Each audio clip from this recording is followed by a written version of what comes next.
आज के हमारे वीडियो का विषय है कि आईबीएस यानी जो इरिटेबल बाउल सिंड्रोम है, जिसे आयुर्वेद में ग्रहणी या संग्रहणी कहा जाता है, तो इस व्याधि में कौन सी 5 चीज़ें आपने नहीं खानी है और अगर आपको ये चीज़ें खानी ही है तो आपने क्या सावधानी लेनी है, या तो इनके जगह पे कौन सी चीज़ों का सेवन आपने करना है। तो चलिए बिना किसी देरी के ये वीडियो शुरू करते हैं। नमस्ते, मैं हूँ डॉक्टर रूपाली जैन और आयुर्वेद फॉर एवरीवन में आपका स्वागत है। आयुर्वेद में कहा गया है अग्नि अधिष्ठानम अन्नस्य ग्रहणात् ग्रहणी मत, यानी ये जो ग्रहणी ये अवयव है, इसका जो कार्य है वो है अन्न का ग्रहण करना, उसका पाचन करना, जो सार रूप में है यानी जो उसमें से जो पोषकांश है उसको एब्सॉर्ब करना और जो मल भाग है उसको आगे सरकाना। तो ये एक बहुत अच्छे से सुखपूर्वक ये जो सारी क्रिया है वो चलती रहती है। लेकिन जब इसमें डिस्टर्बेंस हो जाता है तब फिर आपको ये जो ग्रहणी व्याधि है, जिसे आज हम आईबीएस या इरिटेबल बाउल सिंड्रोम है, ये देखा जा सकता है। अब आयुर्वेद में इसे चिरकारी बताया है, यानी ये क्रॉनिक डिसीज है। तो चलिए देखते हैं कि ग्रहणी इस व्याधि में आपको कौन कौन से लक्षण दिख सकते हैं।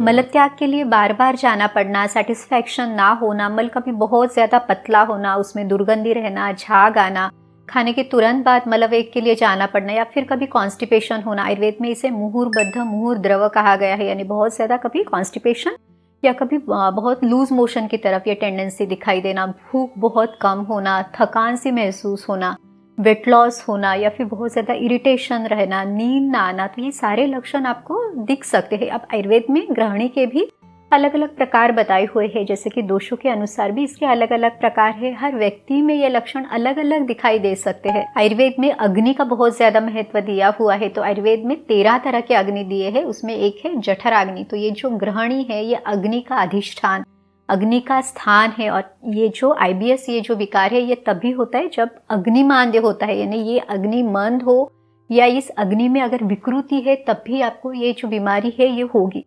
तो देखिए, ये बीमारी होने के पहले भी काफ़ी सालों तक ये जो कारण है ये बनते रहेंगे। जैसे कि अगर आपको भूख लगी है, आपने खाना नहीं खाया, या बिना भूख के आप खाना खा रहे हैं, कभी आप बहुत ज़्यादा रूखी सूखी चीज़ें खा रहे हैं, या बहुत ज़्यादा स्निग्धता वाली चीज़ें, पचने में बहुत ज़्यादा भारी चीज़ें, या फिर विरुद्ध आहार का सेवन है, या स्ट्रेस आपको बहुत ज़्यादा है, तो इस तरह के काफ़ी सारे कारण अग्नि की इस विकृति के लिए, अग्निमांद्य के लिए दिखाई देंगे। अब आप में से काफी लोग ये सोच रहे होंगे कि आप तो हमें सिर्फ क्या चीजें खानी है और क्या नहीं खानी है ये बताओ, बाकी चीजें हमें क्यों बता रहे हो, आयुर्वेद का इतना ज्ञान हमारे किस काम का। तो देखिए, आयुर्वेद के इन सिद्धांतों को, इस बेस को समझे बिना आपके लिए क्या सही है, इसको अच्छी तरह से समझना थोड़ा सा मुश्किल है। तो चलिए अब देखते हैं कि कौन सी 5 चीजें आपने नहीं खानी है। सबसे पहला जो फूड आपने अवॉइड करना है वो है गेहूं। अब देखिए, आयुर्वेद में तो गेहूं का बहुत ज्यादा महत्व बताया हुआ है। इसे जीवनीय वृक्ष बताया हुआ है। ये शरीर में वात पित्त को कम करता है, कफ को ये बढ़ाता है। लेकिन ये जो गेहूं है इसका गुरु गुण बताया है, यानी पचने के लिए बहुत भारी है, इसमें स्निग्धता है।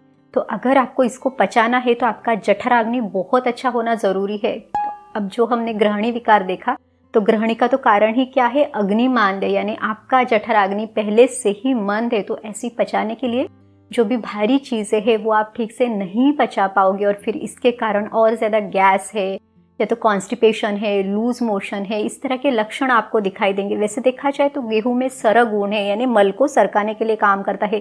तो नॉर्मली अगर किसी को ऐसे कॉन्स्टिपेशन हो जाता है लेकिन उनका जठराग्नि बहुत अच्छा है, तो उनके लिए गेहूं बहुत अच्छा ऑप्शन है। तो आपने इसको थोड़ा अवॉइड करना है, खास करके जैसे पराठा है, पूरी है, इन चीज़ों को तो भी आपने ज़रूर अवॉइड करना है। और अगर आपको गेहूं खाना ही है तो सुबह के समय में आप गेहूं से बना फुल्का खा सकते हैं, लेकिन शाम के समय तो भी आपने गेहूं अवॉइड करना है, क्योंकि सूर्यास्त के बाद हमारा जो डाइजेशन है, हमारी पाचन क्रिया है और मंद हो जाती है। तो इस समय तो भी आपको जो गेहूं की रोटी है या इसका पराठा है वो नहीं पचेगा। अब देखते हैं कि गेहूं के जगह पे आप कौन सी चीज़ का सेवन कर सकते हैं। तो आपके लिए मिलेट्स का सेवन भी फायदेमंद रहेगा, क्योंकि जो मिलेट्स है वो पचने के लिए हल्के है, उनका लघु गुण आयुर्वेद में बताया हुआ है। खास करके जो रागी है वो भी आपके लिए फायदेमंद होगी। अब ये जो रागी यानी जो नाचनी है, इसके गुणों में भी बताया है कि ये पचने में हल्की है, ये अनुष्ण है, ना तो गर्म है ना तो ठंडी है, और सभी उम्र में, सभी मौसम में आप इसका सेवन कर सकते हैं। इसका एक बहुत अच्छा फायदा है कि इसे तृप्तिदायक यानी तर्पण करने वाली, एक तरह से शरीर का स्ट्रेंथ बढ़ाने वाली इस तरह की ये रागी है। और बच्चे बुजुर्ग सभी इसे ले सकते हैं। अब इसकी रोटी बना के आप खा सकते हैं या इसके छोटे लड्डू बना के आप खा सकते हैं, या तो इसकी पेज यानी इसका पोरेज बना के उसका सेवन भी आप कर सकते हैं।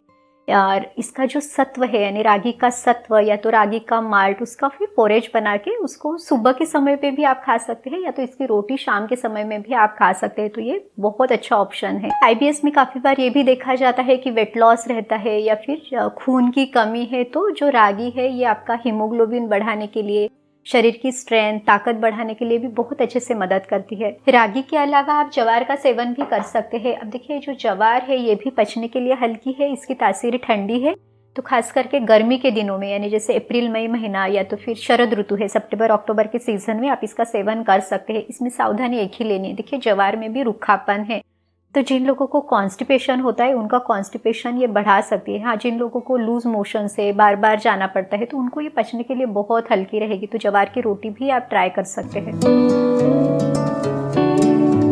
आईबीएस में जो दूसरी चीज़ आपने अवॉइड करनी है वो है अंकुरित आहार। अब देखिए जब भी किसी को आईबीएस होता है, वेट लॉस होता है, तो उनको ये सलाह दी जाती है कि नहीं आप कच्चा खाओ, रॉ फॉर्म में इस तरह के अंकुरित आहार आप लो, या फिर चना वगैरह आप उबाल के खा सकते हो ताकि आपका वेट गेन हो। तो दोनों चीज़ों के बारे में देखते हैं कि आयुर्वेद क्या कहता है।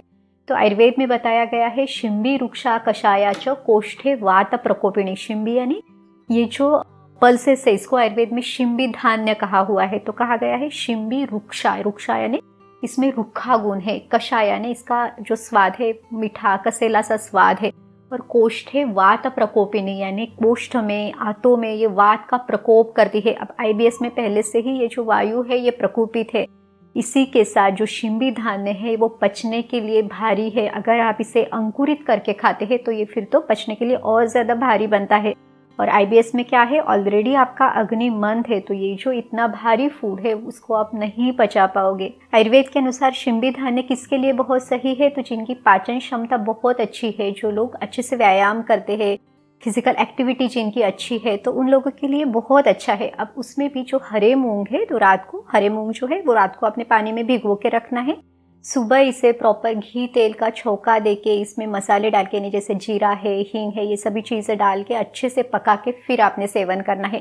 तो देखिए ये जो शिंबी धान्य है इसमें रूखापन है, तो घी या तेल की स्निग्धता इसके रूखेपन को कम करेगी, और जो मसाले हमने डाले या जो अग्नि संस्कार दिया इससे इसे पचाना हमारे सिस्टम के लिए ईजी होगा, और इस तरह से हम उसे सही तरह से पचा पाएंगे। अगर आप लोग भी इसे खाना चाहते हैं तो आप इसे अंकुरित ना करें, प्रेफरेबली हरे मूंग या फिर मूंग की पीली दाल वगैरह आप यूज़ कर सकते हैं। उसको भी भिगो के पका के फिर आप जितना भी आप पचा सके उतनी मात्रा में आपने इसका सेवन करना है। आईबीएस में जो तीसरी चीज़ या तीसरा फूड जो आपने अवॉइड करना है वो है एक्सेसिव क्वांटिटी में जो सैलड है या कच्चे रूप में आपने कोई भी चीज़ खाना है। तो देखिए आजकल सोशल मीडिया पे भी ये बात बताई जाती है कि आप बहुत ज़्यादा कच्चा खाओ, क्योंकि प्रकृति ने हमें इसी रूप में दिया है, तो आपके शरीर के लिए ये बहुत सही है। आपको यानी आंतों को भी ये नेचुरली डिटॉक्स करेगी, आपको सारी बीमारियों से ठीक करेगी। तो देखते हैं कि आयुर्वेद का क्या कहना है। अब देखिए आयुर्वेद में आहार विधि विधान बताया हुआ है, यानी खान पान से संबंधित सभी नियम बताए हुए हैं। यहाँ तक कि हमारा जो भारतीय खान पान है उसमें भी इस तरह का बहुत ज़्यादा कच्चा हमने कभी भी नहीं खाया है।